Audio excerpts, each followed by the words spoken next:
How's it going, YouTube? Swordsman here again. I've got a special guest today, my brother Scott. Hello. So I think this is actually a first on the channel, the first time he's ever appeared on a video on the Swordsman channel. A couple of videos with him on Rangers Ready Go, but won't get into that right now. We got a couple of sword reviews for you today, and since it's from an anime that I'm not too familiar with, that's why my brother Scott is here. He is more familiar with it. I believe it is Sword Art Online. Two swords, so we're going to get a 2-in-1 review today. So I'll go ahead and hand it off to my brother Scott here, and he'll give you some backstory on the swords. Alright, as he said, this is going to be a two-part video. We are going to be reviewing both of Kirito's iconic dual swords. First one is going to be the Elucidator, and part two is going to be his Dark Repulsor. So, since we're going to be starting off with the Elucidator, a little bit of background information about the sword. The Elucidator is an all-black sword that Kirito acquires as a monster boss drop on the 50th floor in the game that they are trapped in. And after he got it appraised by his and Asuna's friend Lisbeth, they find out the name of the sword, and it became Kirito's primary weapon. It is a one-handed longsword, very strong, very powerful, and that's pretty much about it for its background. Just a little bit of information about all that. So let's get to the actual sword itself. So right here is the Elucidator. As you can see, it is pretty well accurate, especially since there has been a few other versions of this sword that I have seen and even acquired beforehand that are not as accurate. Biggest problem that I've had was I had ordered one of these swords once before where it looks like this, but instead of, the biggest problem I had was instead of this X part, this raised, bubbled, silver detailing on the handguard, they were 4 small diamonds, and I don't remember seeing that version of the sword anywhere in the anime. Probably due to the company trying to sell it and trying to avoid copyright reasons, so that, you know, that is fair, but you shouldn't advertise with one picture and sell another. So, enough about that.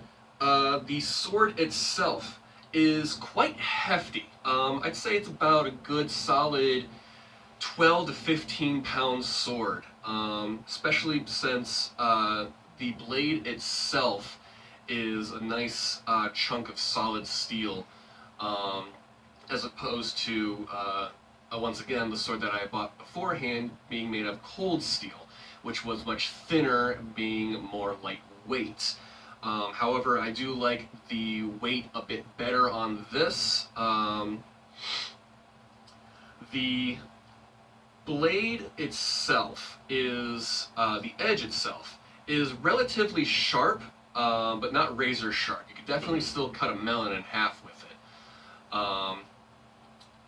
Poor melons. Those poor melons.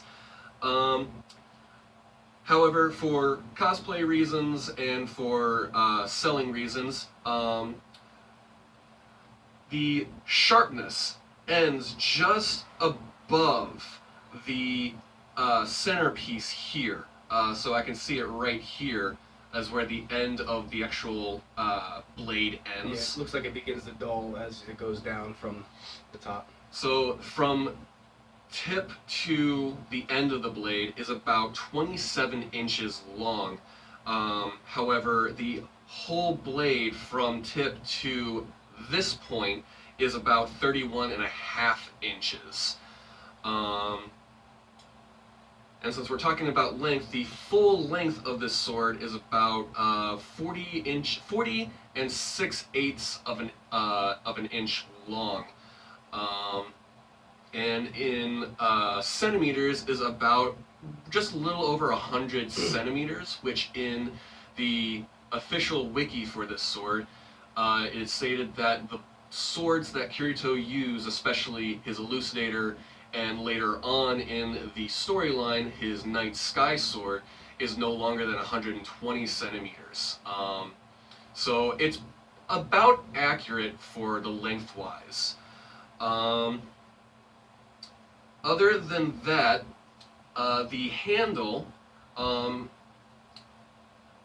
even though personally I'm not a big fan of it, I do like the handle, the way how it's wrapped. It is a type of faux leather, I believe. I do not believe it is true leather, but it's very thin material, wrapped very tightly, very, very uniform across the handle, giving it its sleek, slim design. However, I would have preferred if maybe the core of the handle was just a bit smaller, so they could have used a bit more of a cushiony material, maybe maybe double wrapping, perhaps. Just because after a while it puts a lot of pressure on your hands. It's not very comfortable after holding it for about 5 minutes. And this is coming from a guy who has probably held this for the last 6 hours.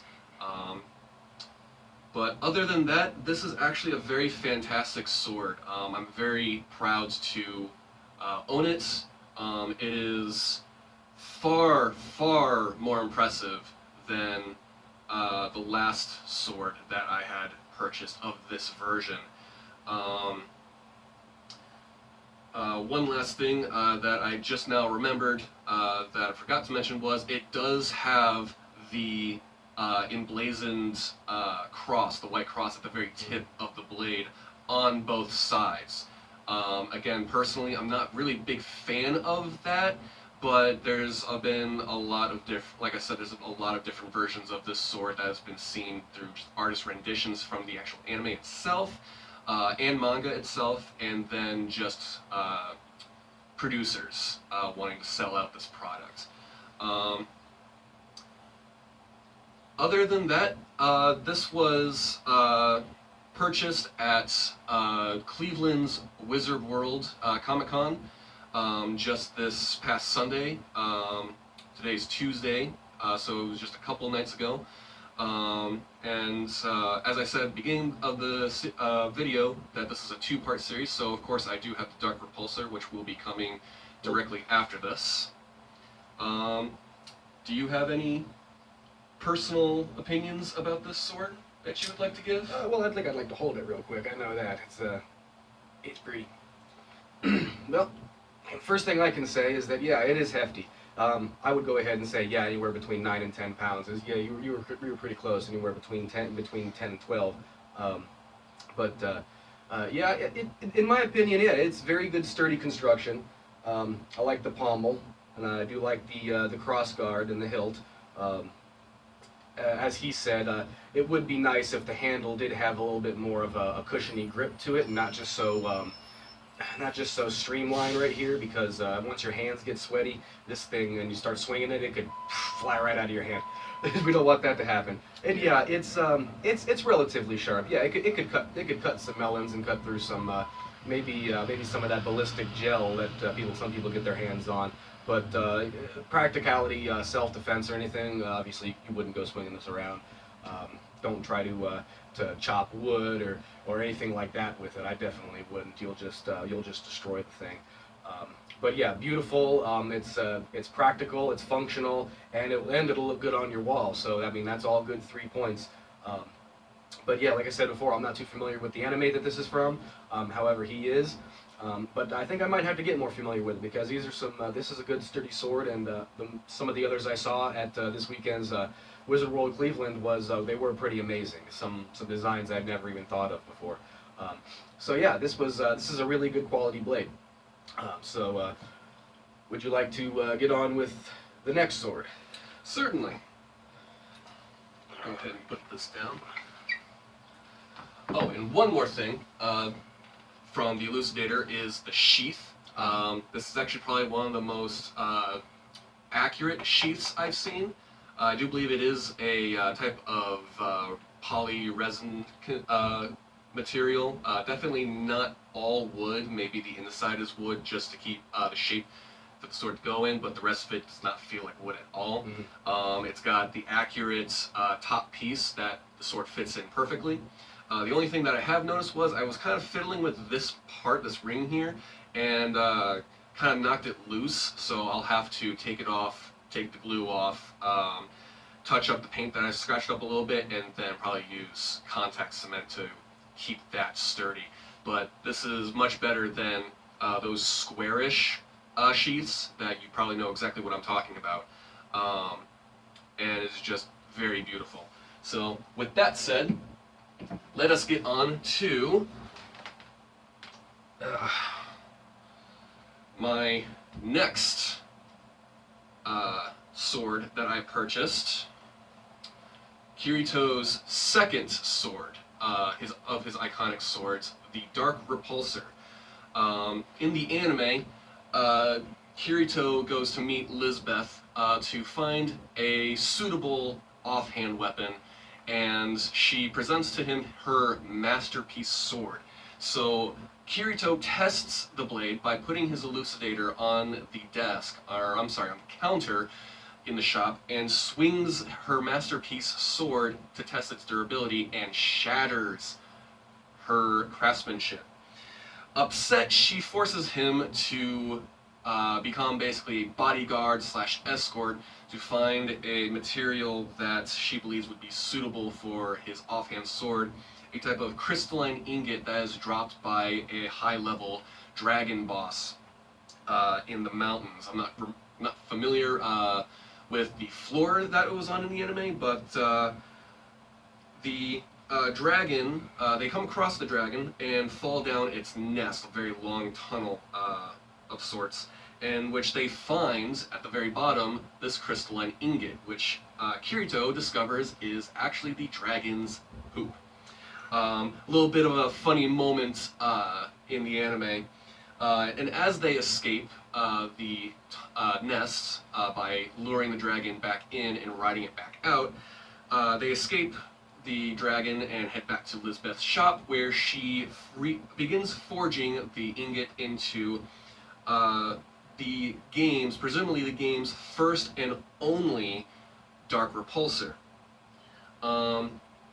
So with that, let us get to the sword itself. Now, just like the Elucidator, this is once again a very hefty sword, mostly because unlike the Elucidator, where it has some possible resin material or wood material in it, this is all metal.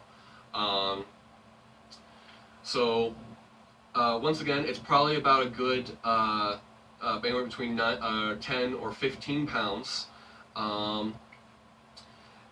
What I like about this sword, again, as compared to the previous sword that I bought on Amazon, when I got it, not only was, once again, it showed this this kind of sword, this version of the sword, but I got a completely different one, where it was all of this light aqua color with little bits of silver here and there. What I did like about it, though, was that there were these like aquamarine or sapphire gems kind of placed here and there. That was a nice touch, but a bit inaccurate from the show. However, this one is a much more accurate, not exactly 100%, but it does have the proper dark green, tealish color on the handle. Obviously the pattern isn't, again, not going to be perfect. Other than that, the blade itself, once again, it is, again, it's a bit sharp, not razor sharp, but, you know, still can decapitate some melons. From tip to its effect to where it stops being sharp is about 25 1/8 of an inch. Very specific measurements, I know. But the total blade length up to this point, only because if it was sharp, that would be about as far as you could use it effectively. The overall blade length, however, is about 28.5 inches from tip to this point. And the overall length is about 38 and 5/8 of an inch, which roughly translates to about 96-97 centimeters. But unfortunately, I could not find the information as to how long the sword is described in the manga or the anime, but it's about the same length as the Elucidator, around the same area there. Now, because it is made of all metal, obviously the grip is going to be, once again, not very comfortable to hold after a while, especially since this part on the handle is raised, so that definitely digs in quite a bit. And with both swords, they're designed to be one-handed long swords, but what I like is that the grips are just big enough to be considered a hand and a half, and that is basically a one-handed sword that you could dual-hand grip if you so chose to. The sheath for it that I was given, not as nice as the Elucidators, however, it is definitely much better than most sheaths that they give you. This, however, I do believe is genuine leather. That does come with a shoulder strap built right in.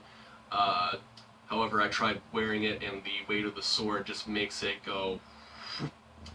So, but other than that, it's got about the right design for the shape for the sword that's shown in the manga and anime.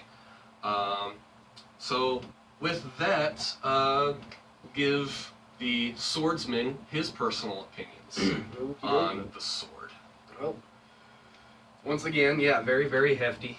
And like he said, the handle could be a lot more comfortable because these accents here are raised up on the blade. There's not a whole lot you can really do about that. Kind of noticing that the pommel here may be a little loose. May need to add some glue or something to that. Obviously, for the most part, these are collector's wall hangers. But obviously, if it came down to it, you could obviously swing this at somebody. I don't recommend that, obviously. Don't do that at home. Please don't do that anywhere. Don't do it anywhere. Possible. Yeah, so obviously, but because obviously the original design of a sword, the whole purpose of a sword was for self-defense. But obviously this isn't the Middle Ages anymore, so we're not going to do that.